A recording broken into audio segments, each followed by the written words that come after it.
Today I'm fixing this noisy tower fan. It makes a squealing noise from the top, and I think there's a bad bearing or bushing in there.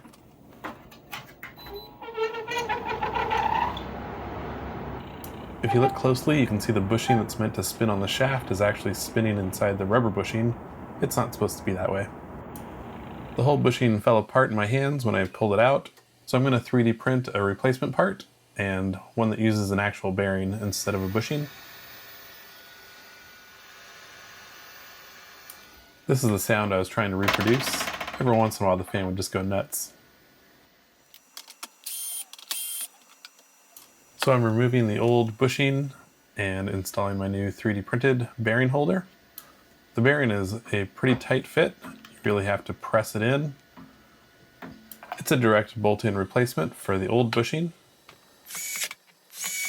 I have two M5 Allen bolts that clamp the bearing in place, but I don't think they're necessary because it takes quite a bit of force to press the bearing in. Seems to be working great.